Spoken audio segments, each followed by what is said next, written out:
be singing the first and third verse, number 394. First and third verse. What a fellowship, what a joy divine, leaning on the everlasting arms. What a blessedness, what a peace is mine, leaning on the everlasting arms. Leaning, leaning, safe and secure from all alarms. Leaning, leaning, leaning on the everlasting arms. What have I to dread? What have I to fear? Leaning on the everlasting arms. I have blessed peace with my Lord so near. Leaning on the everlasting arms. Leaning, leaning, safe and secure from all alarms. Leaning, leaning, leaning on the everlasting arms. What's your song limitation? 676 will be our song of invitation. This Friday night at 6:30, we'll be playing Rook here at the building in the fellowship hall for anyone who wants to join in the fun. And bring your cards if you have them. Uh, I haven't heard from many people, but I've heard from one person that doesn't attend here that's going to be here, so we may have a pretty good little crowd. I don't know. Like I say, I hadn't heard from any of you as to whether or not you're going to be here, but uh, come and have a good time. You don't have to, and if there's plenty that to play, and I can sit out, I'll be happy because I'm really not very good at rook. But anyway, thought it'd be a chance for us to get together and have some fun. We'll probably order some pizza or something. If you want to bring snacks, they certainly won't be uh, refused. Now, on the cave trip, I hate to announce this, but we're still going to do it. We can't do it this Saturday, and the reason being is all that water that's going to be falling Saturday. It's 100% chance of rain. Will be going into the cave, and that doesn't make for a good situation. Sometimes a very unsafe situation. So we will have to reschedule that, and you'll be hearing about it. We're not dropping it. I love cave exploring, so it's been on my mind ever since I found out they had one. But anyway, uh, there will be a memorial service for Billy Bishop on Sunday, May the 2nd at the Bethany Church of Christ. There'll be some visitation. Starts at 1:30. Of course, Billy passed away last April, and due to the COVID and all of that, they weren't able to have a memorial at that time. And Billy, of course, went to Bethany, but he was here every Wednesday night that I was here, and I miss seeing him back there, and I miss his. To me, he had a very dry sense of humor, but he was a funny guy, uh, and I don't know why. I don't know why, but he always made me think of Beetle Bailey from the comic strip. I'm not saying he was a bad soldier. That's just who he reminded me of. I don't know where that came from, uh, but anyway, uh, certainly uh, just sad that it's passing, but glad he didn't have to suffer more than what he did because he was in pain at the end for sure. It's good to see Dewey Weaver here. His nursing care is somewhat suspect, but overall he's doing pretty good. I should never I should never tease her because I'm a little scared of her. But anyway, uh, uh, Jerry Miller has pneumonia. So he was sick Sunday before last. Now he has pneumonia, and Evelyn has strep throat. So keep them in your prayers. Um, Amy's soon to be mother-in-law in a couple of weeks, 2.5 weeks, 3 weeks, something like that. Real quick. Uh, her and her husband, and he has dementia, and it seems to have really accelerated lately. For whatever reason, they've decided to move up around Florence. Muscle shows, uh, and they've lived in Jacksonville, Florida, their entire lives. But anyway, they were up there looking for a house, and James has one of these apartments over a storefront, so it's several steps. And she's 80. She 80? Well, she fell and broke her hip today. Uh, and her husband is really confused. He was told 3 different times that she had broke her hip. She was in surgery, and it surprised him every time. So they've got a lot on their plates. They've got to figure out what to do when she gets out of the hospital because they're not from Florence. She can't get up and down those steps where he lives now. So keep them in your prayers. Are there others we need to mention? I'm sorry. Her cat died today. I'm sorry about that. You look so sweet saying that. I'm sorry. Yes.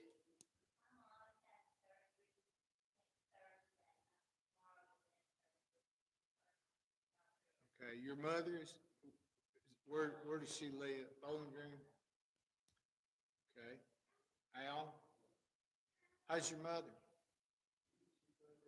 Good. All right. Anybody else?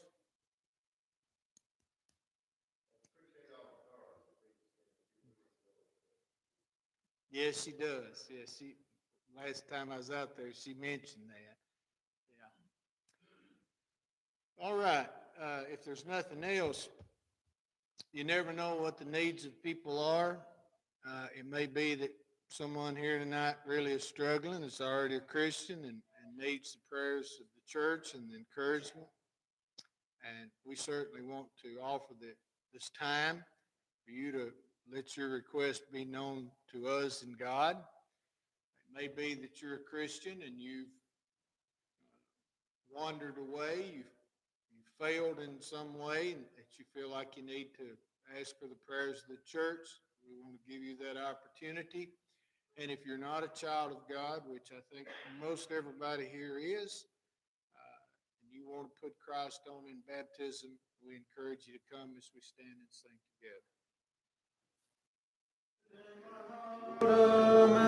Melody, Jesus whispers sweet and low. Fear not, I am with thee, peace be still. In all of life's ebb and flow. Jesus, Jesus, Jesus, sweetest name I know, fills my every longing, keeps me singing as I go. Soon he's coming back to welcome me, far beyond the starry sky. I shall wing my flight to worlds unknown. I shall live with him on high. Jesus, Jesus, Jesus, sweetest name I know, fills my every longing, keeps me singing as I go.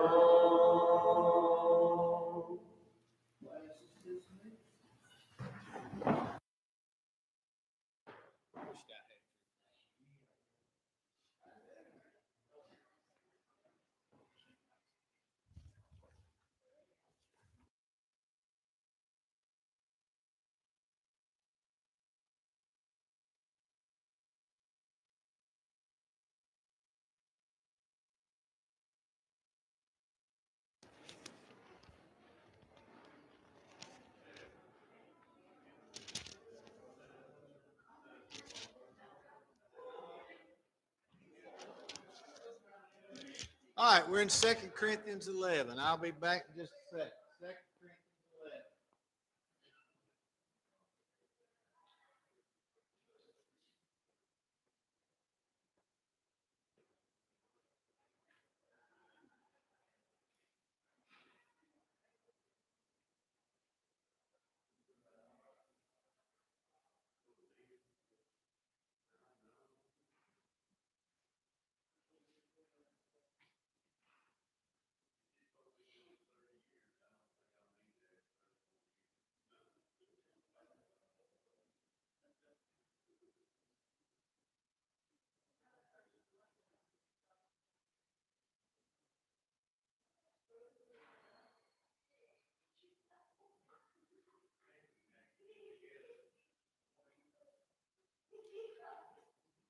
2 Corinthians 11.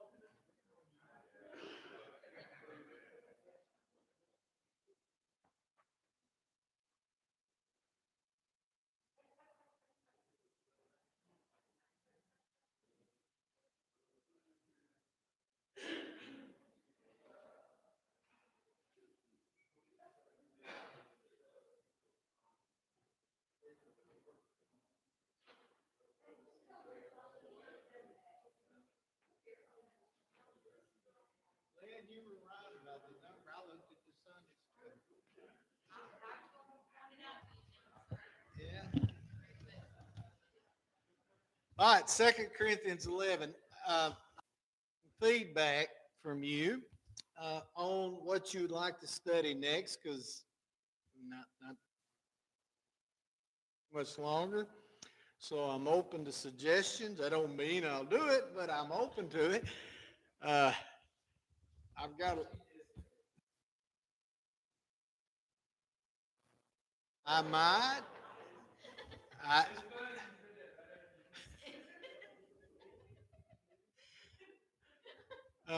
I love her, but she's got a mean streak in her. But anyway,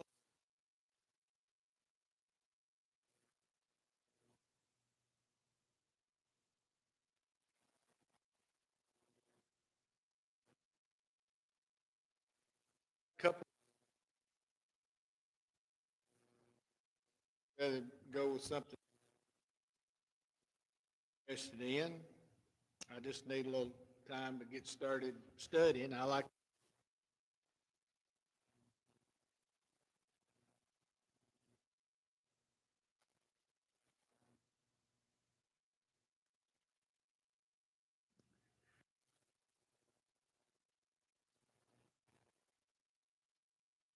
class.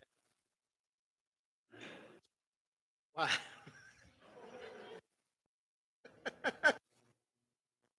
Well, it's just she's such a social butterfly. She needs to talk to people. And she's, a woman takes what, 20,000 words a day? And I'm not a good listener. I'm not a good listener. And she saves them all up. Y'all call her, get some of them out. Yeah, I know I'm in trouble. I'm making it worse. I got the shovel out. I'm digging my grave deeper all the time. She's put up with me for a long time. Anyway, uh, Paul is now getting down. He's dealt with some issues. Now he's getting down to a personal thing, and that personal thing is somebody. It's probably more than has come in to Corinth, and they're kind of bad mouthing him and undermining what he's done for them. And it's really shocking at some of the things that they are fighting for, and we'll get there. But anyway, it's a painful thing to work through, because you don't have to be a preacher to understand this, but it does help. This, first of all, he went to Corinth, and it's such a bad place that him being a good Jewish boy and also a Christian, he was scared when he got there. And he ended up staying there and got the church started, and it's a problem filled church, as you well know. and he stuck with them and worked with them and didn't take any money from them. Other churches helped him out. But anyway, he just really sacrificed for this group of people and had to deal with all the headaches that they brought with them. And then to have somebody to come in and basically undercut him and put him down in their eyes, and they kind of are turning on him, it's really a painful thing to work through. But he says in chapter 11, I wish you would bear with me in a little foolishness. Do bear with me, for I feel a divine jealousy for you, since I betrothed you to one husband to present you as a pure virgin to Christ.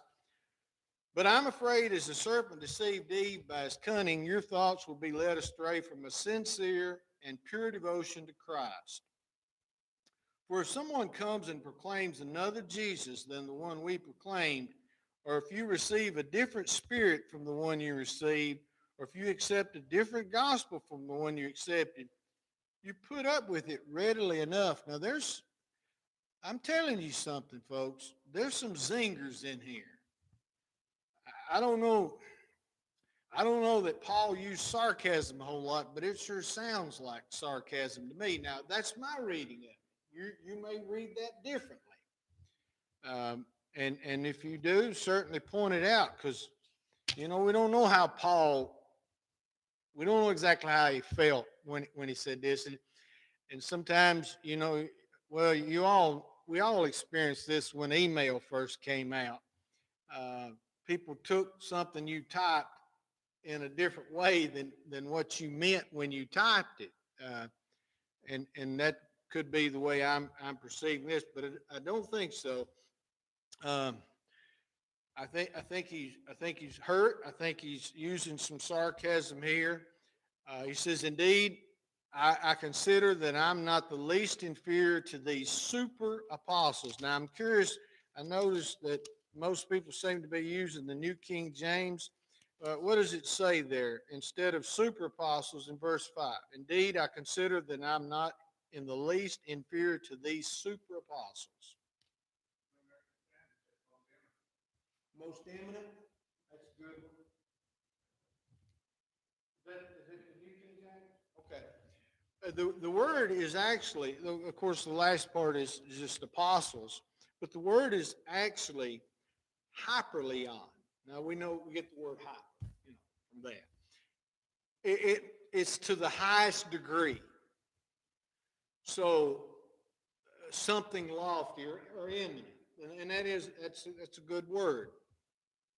I think probably, I think the super apostles is okay, because it to me it picks up on what I think is a sarcastic statement.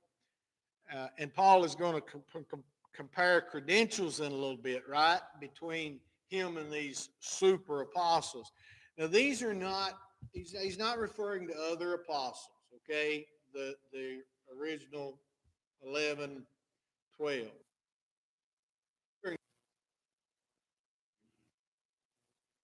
From here, apostle, and this is a little tricky. The term apostle became basically the term we would use for missionary, because name two Bible that are referred to as apostles that are not in the sense of the original apostles. Well, we never really questioned Paul, but it's Barnabas and James. Both are referred to as apostles, but they're not a part of the original group. You said, okay. But it's Barnabas and James. And they were not, like I say, they're not in that group that when they selected one after Judas died, that the qualifications were they had to have been there from the baptism of John on up till the resurrection. Um, James wasn't a believer until after the resurrection. But anyway, I think that's the way the term is being used. But these guys have come in here And like I say, they're bad-mouthing Paul. And he says, but even if I am unskilled in speaking, I am not so in knowledge, indeed, in every way made this plain to you in all things. Now, look, I'm going to skip verse 7, not that I got anything against it. No, I can't. It goes with context. Or did I commit a sin in humbling myself so that you might be exalted because I preach God's gospel to you free of charge? I don't know why he chose, when he got to Corinth, why he chose to not let him give him some money, because you know those that preach the gospel to live with the gospel. He certainly didn't have a problem writing that in other places, but for whatever reason he just didn't take any money from them while he was at Corinth. But he says, I robbed other churches. Of course, that's not literal, but I robbed other churches by accepting support from them in order to serve you. So any money he received other than what he made, selling tents or whatever, came from other congregations. Now, isn't it crazy? Is it that they would use this against him as somehow or another demeaning him? How could they do that?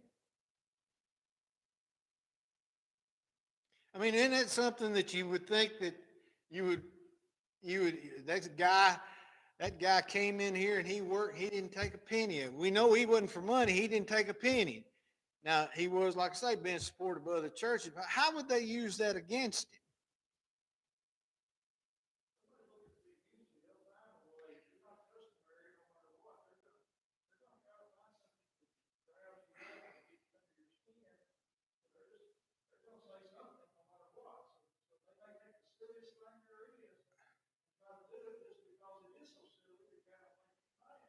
I think there's a possibility, and this goes back out. I'm not getting back off on that again tonight. Had a chance to look at those books. Okay, okay. You're going to be excited. You're going to be startled when you read some of the things that he has to say. But anyway, in our idea of helping the poor, look, nobody believes that we ought to help the poor. But how is the most effective way to help? That's a question.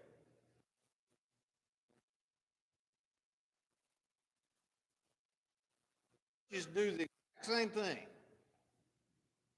They do the same thing. They enable people rather than empower people. We don't see it that way. We don't intend to do it that way.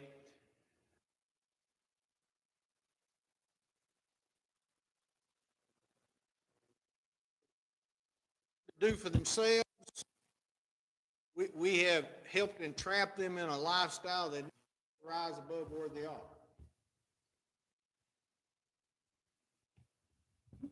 When we go, and I've done this, and I'll still do it, but not in the same way that I've done it. When I've gone overseas, I'll always take my not best clothes, and part of that is because I'm a rich and American tourist as well as doing mission work, and I want to bring stuff back in my suitcase, so I leave my clothes. Okay. Um, if you, and I actually did talk about this, but if you feel like that you were doing pretty well and somebody shows up and they give you clothes out of pity, what does that say they think about you? It's a little insulting when you think about it, isn't it? And I think that's how they're using this with Paul. Look at there. Paul thought he was too good to even take your money. He felt sorry for you. He looked down on you. That's not what he was doing, but I think that's how they're using this against him, which is, like I say, like Sean said, this is silly, but when you're looking to undermine somebody, you'll grab anything you can. One of the things is his speaking ability. I don't think that anybody, uh, I don't think anybody would have been wowed by Paul's speaking ability. We certainly don't know exactly how he sounded, but there's no indication that he was a great speaker. Now, we know Apollos was. Uh, and really, I don't know of anybody else that's really spoken of in the sense of being an excellent speaker in the Bible other than Apollos. I'm just off the top of my head. I may be wrong on that. But anyway, Paul took support from other churches. He said, so I refrain and will refrain from burdening you in any way. As the truth of Christ is in me, this boast in mine will not be silenced in the regions of Achaia. And why? Because I do not love you. God knows I do. Now I'm skipping down to verse 13, where he's talking about these people. For such men are false apostles, deceitful workmen. By the way, I'll show you that you know some Greek. What's a word for false? Think of a word for false. Okay, I'll give it to you. Pseudo. That's a Greek word. That's false. So these are false apostles. They're pseudo apostles, deceitful workmen, disguising themselves as apostles of Christ. I don't know what these guys are up to. I really don't. And no wonder, for even Satan disguises himself as an angel of light. So it is no surprise if his servants also disguise themselves as servants of righteousness. Their end will correspond to their deeds. Um, I'm going to make a case for an update on translation. What does the word angel mean?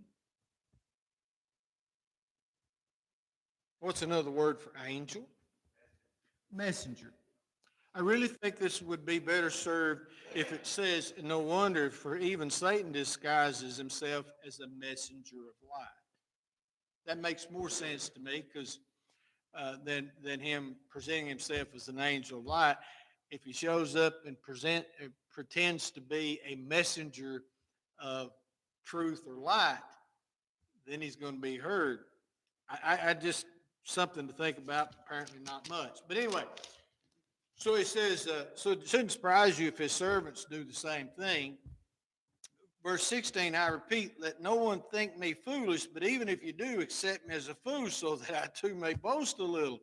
What I'm saying with this boastful confidence, I say not as the Lord, but as a fool. Since many boast according to flesh, I too will boast. For you gladly bear with fools, being wise yourselves. Tell me that's not sarcastic. I just wonder how well he was received when he came the next time saying some of these things. I really do. For you bear it if someone makes slaves of you, or devours you, or takes advantage of you, or puts on airs, or strikes you in the face. To my shame, I must say we were too weak for that. So just out of reading that, were these meek and humble people that were undermining him? I think there were powerful figures that intimidated people. Now, I don't know if that they literally smacked somebody in the face, but they were flexing their muscles and letting people know they were authority. And Paul says, you letting these guys run over you, but I'd never do that. Shame on me. Now, the next section, everybody here is familiar with it, been familiar with it probably as long as you can remember a passage in the Bible. It's all inspired. But whatever anyone else dares to boast of, he says, I don't, he keeps going through this, and I feel like a fool. I'm sounding like a fool. I'm acting like a fool in his bragging. But if they want to compare credentials, he says, I just paraphrase. I'll do that. Are the Hebrews. So am I. Now, when he says that it tells you that these are Jewish people that are doing this. It's interesting. He goes back and uses the term Hebrew over Jews at that point. But anyway, he does use that. But so am I. Are they Israelites? So am I. Are they offspring of Abraham? So am I. Are they servants of Christ? I'm a better one. I'm talking like a madman. but with far greater labors, far more imprisonments, with countless beatings, and often near death.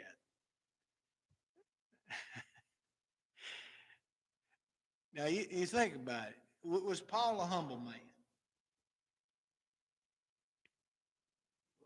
He was. Now, my understanding of humility is a flawed understanding, and it always has been. Uh, I don't, it's one of those things that's fixed in my mind, and I want to change it. I want to understand better, but I just, the idea of somebody with a lot of confidence to me is lacking humility. That's not the same, but I don't know how in my mind to clear up my understanding of it. Paul was confident. He was confident in his own abilities. He was confident that God was working through him. He was confident in that. Paul was a humble man. He didn't consider himself better than other people. So this is pushing him out of his comfort zone here. And that's why he says, I feel like a madman in saying this, but I'm better than these guys are in this respect. I know what it's like to serve Christ. I guarantee you these guys they're more interested in bullying people than they are in suffering for the Lord Jesus. Where he goes on, he says, 5 times I received at the hands of the Jews the 40 lashes less one. Now, you've all heard this. What does that mean? What's significant about this 40 lashes minus 1? Now, it could be a Roman citizen, but see, the Romans, now they wouldn't, that's part of it. They tended not to, unless you were convicted guilty, which the Romans kept saying on trial over and over again, he's not guilty of any crime. This is a Jewish thing. The Jewish people, the Romans could beat you to death. The Jews, they said, we're merciful. We'll give you 40, but up like the Romans do, we'll take one off. We're more merciful. So 5 different times, and you've all heard the descriptions. You can understand. You can understand the severity of this lashing. 3 times I was beaten with rods. Once I was stoned. They thought he was dead at that point. In that one, 3 times I was shipwrecked. A night and a day I was adrift at sea. And I know you've heard me say this, or I feel like you have. That would be one of my worst nightmares. I believe I'd rather take a beating as I had to be floating around out in the ocean, especially at night. That terrifies me. When that fin started coming through the water, I'm not too sure I'd be able to put up a good fight. I may just give up and go under. That's horrifying to me.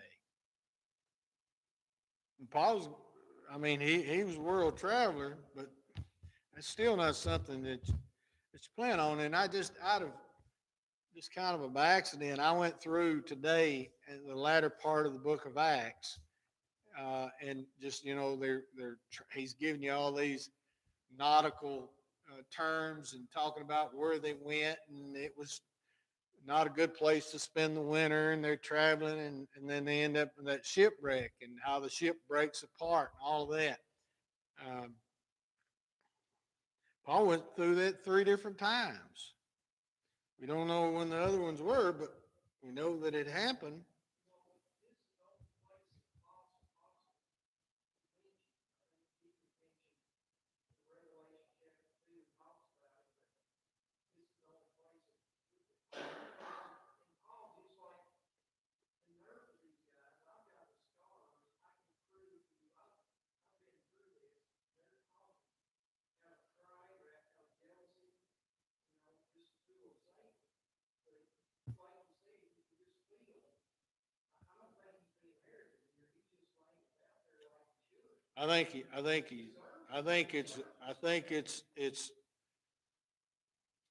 It's stating something that he would normally feel uncomfortable saying, but he's been forced into it because he's got to defend his honor. And look, it's insulting for a man who's been through what he's been through to have to defend his honor. You shouldn't have to do that. And you shouldn't have to do that with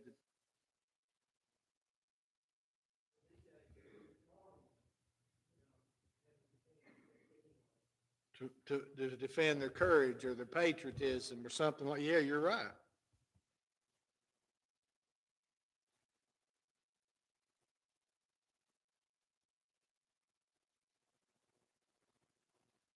Danger, danger in the city, in the wilderness, danger at sea, danger from false brothers. In toil and hardship, through many a sleepless night, and hunger and thirst, often without food, and cold and exposed. Far from other things, there is the daily pressure of me, of my anxiety for all the church. Joel Osteen doesn't preach out of this text a whole lot because apparently you just smile and send money to the right person, and God makes you rich and keeps you healthy and keeps you out of all this stuff.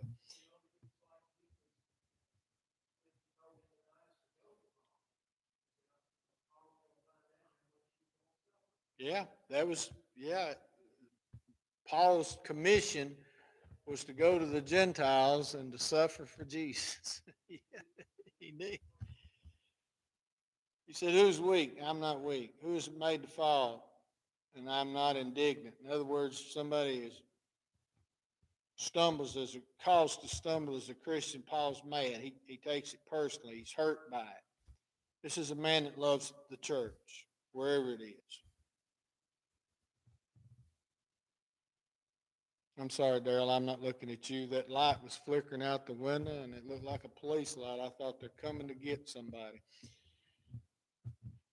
Or at least I thought it was, maybe my imagination. Now, it's comical. Verses 30 through 32, he says, look, if somebody wants to brag, I'm going to brag about my weakness. There was a time where here I was, a grown man, and they lowered me over a city wall in a basket like a baby. Uh, that's it's odd that he brings that up, isn't it? It really is. And he says, I must go on boasting. Though there's nothing to be gained by it, well,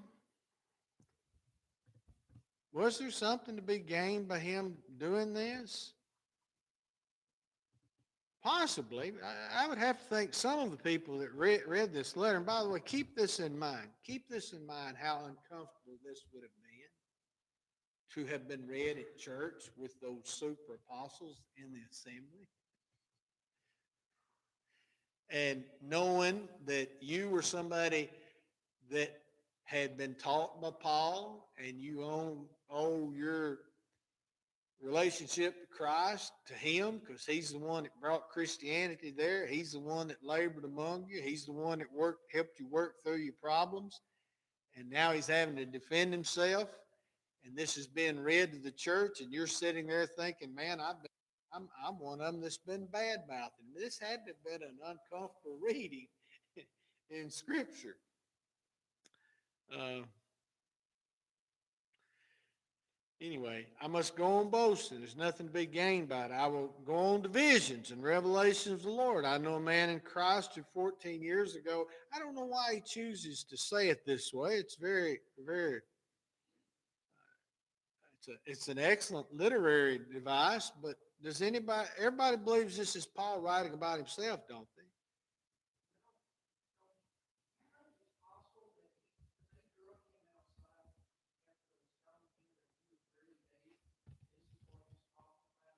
Well, it's a possibility. It is a possibility. I wouldn't say that conclusively, but it's a possibility. I don't know when else it would have happened, but it could have happened.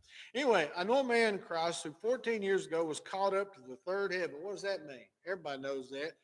The way the Jewish people viewed the world, there is the earth where there's the heaven where the birds fly, heaven where the stars are, and there's the heaven where God is.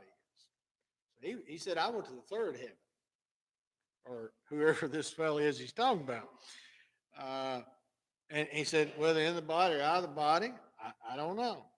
And by the way, he's caught up into paradise. That doesn't mean anything to you, but when I read paradise, I don't tend to think of heaven, but that's what he means.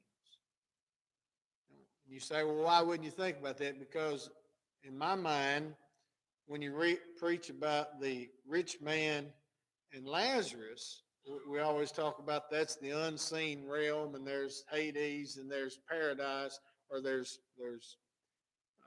Tarsus, or whatever it is, and and paradise, and that's not the same. And then you think about the thief on the cross. Jesus, today you'll be with me. And did he mean heaven?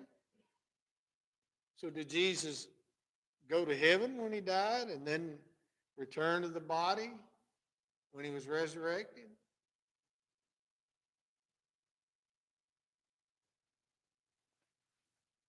I think he means heaven here. I don't think he means anything different.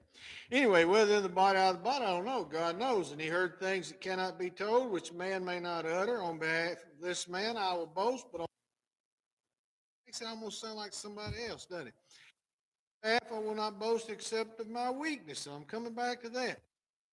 But if I should wish to boast, I would not be a fool. I refrain from it. Well, he just did it so that no one he sees in me or hears from me. So to keep me from becoming of the surpassing.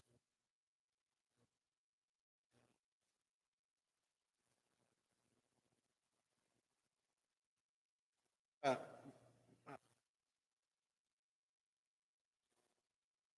he sees Jesus on the road to Damascus, and Jesus speaks to him. And then there's this event, and apparently there's other events, and there's the Lord speaking to him and saying, you know, don't be afraid. There's much people in this city, talking about the church at Corinth, or the Corinth.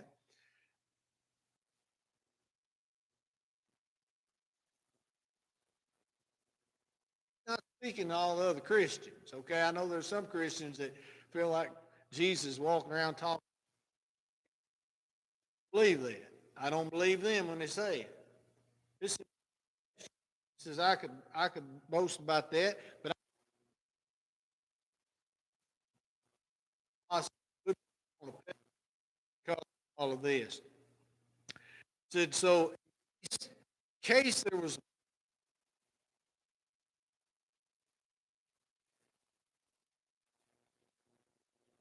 conceited, I, I the Lord gave me a thorn in the flesh, a messenger of Satan to harass me, to keep me from becoming conceited. You know, I've heard people argue about what this is. I don't know.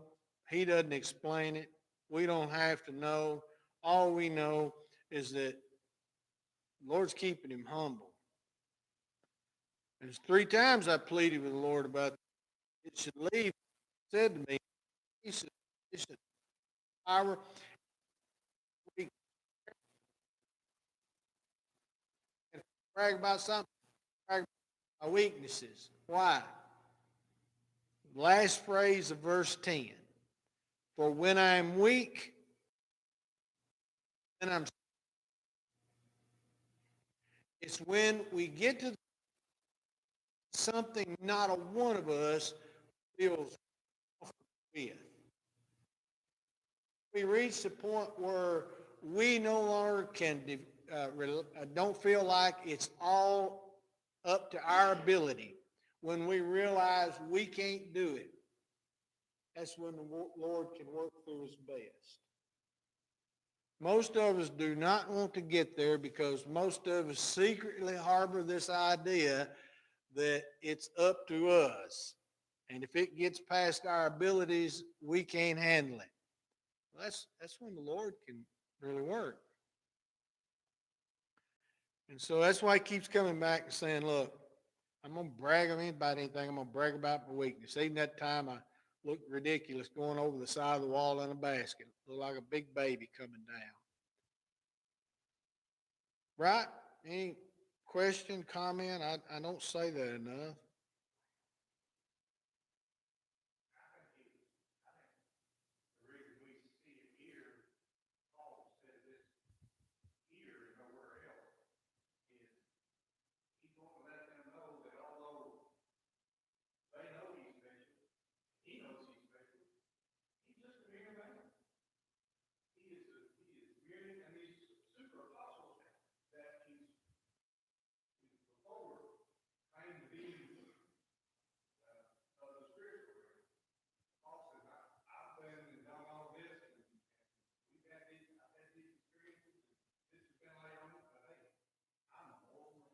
And he didn't hold all of these revelations and his sufferings over them to say, look, I'm superior to you. He didn't do that. But here these guys, like you say, trying to impress people with their power, and they ain't got anything to brag about if they wanted to brag. That's right, yeah. Well, he used that phrase again, the end of, or middle, towards the end of verse 11. I've been a fool, you forced me to it, for I ought to have been commended by you. There we go. I've not even been having to say this.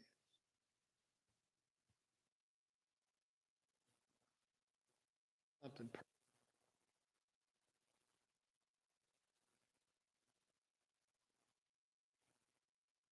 with the church and oh,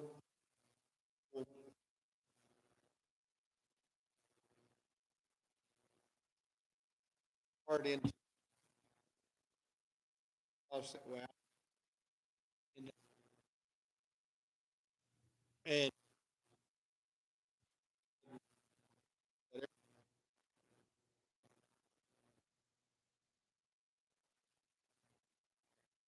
a liberal, little rumor mongering going, and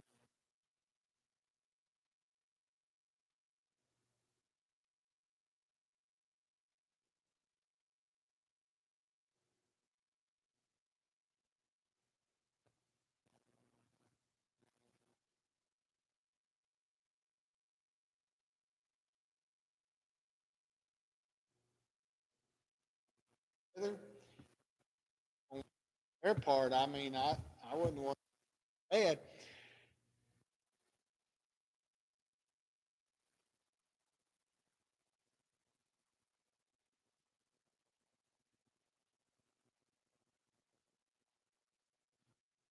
Speak to them now.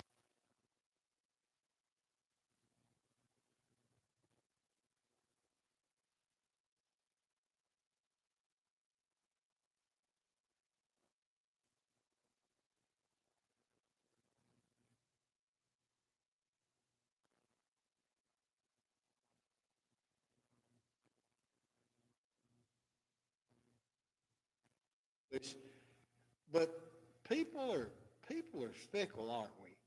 I said we, and this is the case here with Paul. Paul ought not had to say these things. If anything, the congregation at Corinth ought to have been saying these things and bragging about Paul. Anyway, sorry, I'm very uncomfortable now. I don't like sharing things. It was very hurtful. Um, and I would also like to go back and, you know, I guess I come across as a fighter. I hate fighting. I do.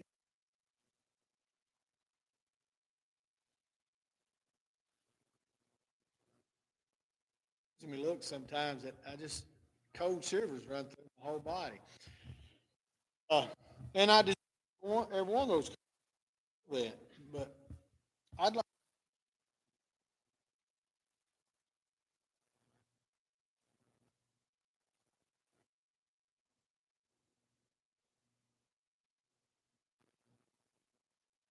I like to ask people now, well, how are they liberal? I mean, that's a death knell in a church to it as liberal. You know, that's the worst thing you can say about a church of Christ is they're liberal. Now I don't mind asking people now, how, what's liberal? And I've had people stammer, well, they point to something. Do you mean they're a good giver? Because that is that what you mean by liberal? They're a liberal giver, you know. And people throw that term around, and legalists, these hair splitting, church dividing lunatics, we call them conservatives, which is a compliment. That's Pharisaism. That's crazy stuff. Anyway, off the subject.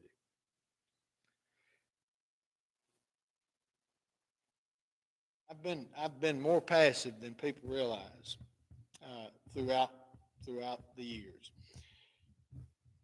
some of it. All right, verse 13. For in what are you less favored than the rest of the churches, except that I myself did not burden you? Give me that wrong. What, what did I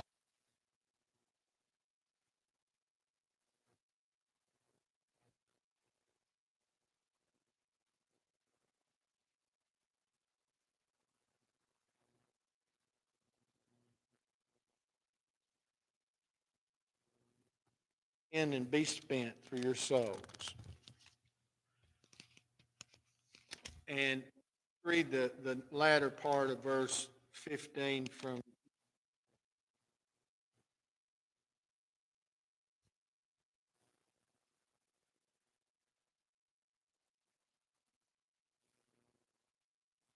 Read it.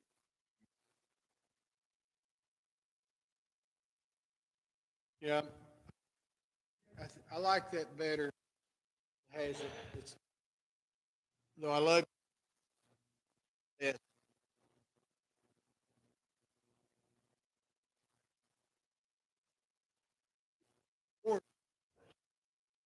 and you love yes. That is what's going on here.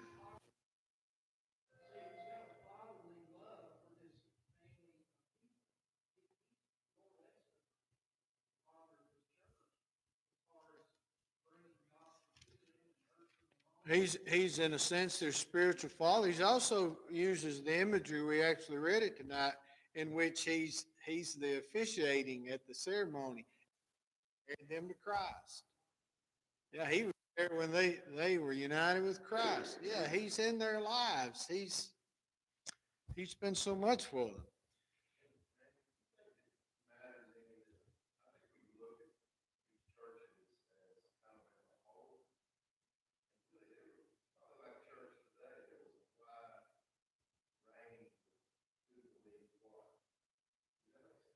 Yeah, I think,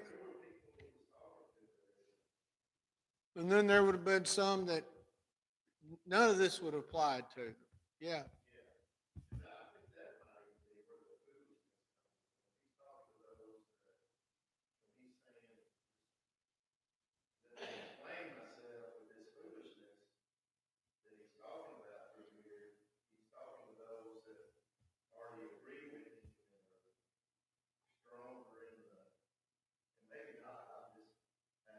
well, I know you would be right, and that's I love clever sayings, and I'm sure it didn't originate with this guy, but I heard a guy one time say, some of these Pharisees that are always finding fault, ask him, was everybody at his church on the same page? Well, he preached for a church that had 1,500. He said, no, we're not all on the same page. I just hope we're in the same book. A lot of truth in that. There's little doubt. I mean, when he writes First Corinthians and he talks about the household of Chloe and a few others that have come to him and told him the problems, I don't think that some of these people would have abandoned him, but there have been some that have been swayed. But yeah, it's applicable to everybody there.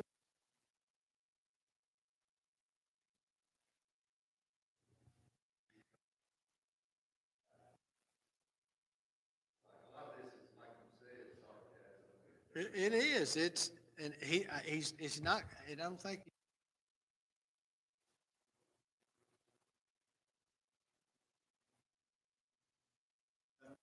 kind of congregation.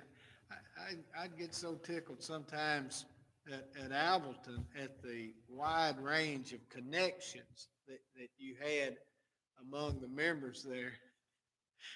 We had two families, their sons were deacons in what would be considered the most liberal churches in Nashville. And then we had folks that were as far right as you could get. But we all managed to worship and not fight over a lot of this stuff. I always thought that was pretty special.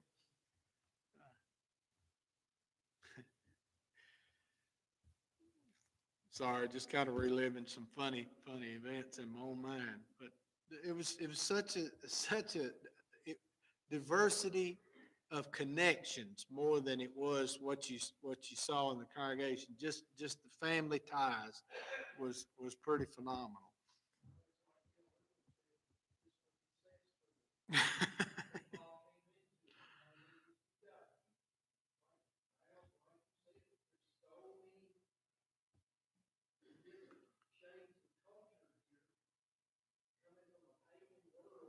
And coming from a pagan world, still living smack dab in the middle of the pagan world. Yeah.